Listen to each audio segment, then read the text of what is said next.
Hi guys, this is Mrs. Walker. This week we're talking about clefs. And to talk about clefs, we need to talk a little bit about staffs and pitch. A staff has 5 lines and 4 spaces on it. I'm going to show you right here on the board. 5 lines, 1, 2, 3, 4, 5, and 4 spaces, 1, 2, 3, 4. We always count from the bottom going up.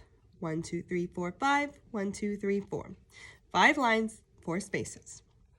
We put our clefs on the staff, but like I said, we need to know a little bit about pitch. Pitch is the highness or the lowness of a note. So if I say, what's this pitch?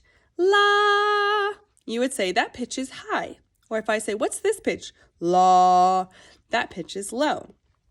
Okay, so I'm going to try and do this while holding the phone. So we'll see what happens. So I'm going to draw you a treble clef first. A treble clef, let's see. There we go.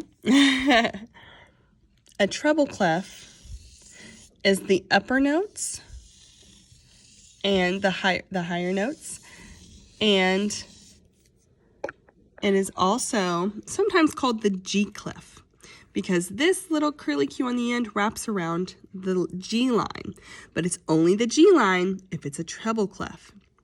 So it's the second line up. We count from the bottom 1, 2. The lines go every good boy does fine. E, G, B, D, F. And the spaces spell out face. F, A, C, E. So that only happens when it's the treble clef.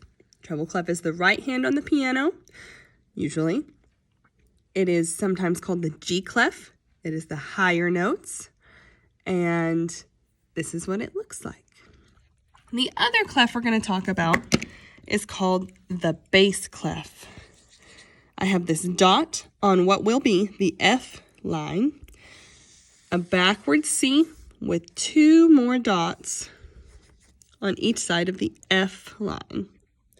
So this dot goes on the F line only when it's the bass clef. And these 2 dots go on the outside of the F line. So sometimes it's called the F clef because F is really important to the bass clef.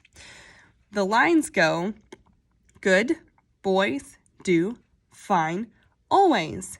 G, B, D, F, and A.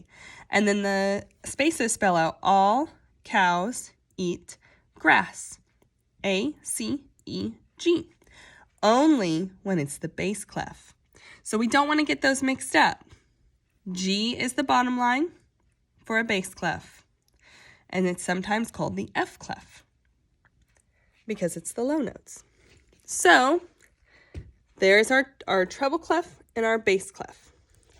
Now, the activity that I wanted to do is, let me set this guy down. I have this pipe cleaner, and I'm going to try and make a treble clef and a bass clef. I'll start with a bass clef. Remember, a bass clef looks kind of like a backwards letter C with 2 dots. It's going to be a little hard for me to make those 2 dots with this pipe cleaner, so I'm just going to know that there are 2 dots here on this side of the C.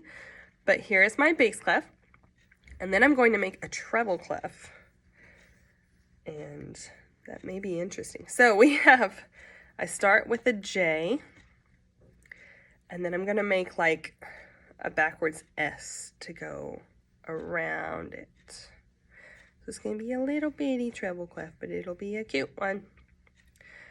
All right, let's see. This may be the best I can do. So it's oh man. It's a J with a backwards S, and it curls around right there around that G line.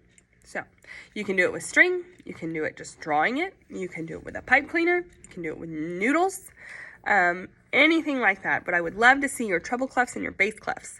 So at least do one of them and send that in to me so I can see it, because I would love to see your bass clefs and treble clefs. But I hope you learned a little more about clefs today, and staves, and pitch. Bye.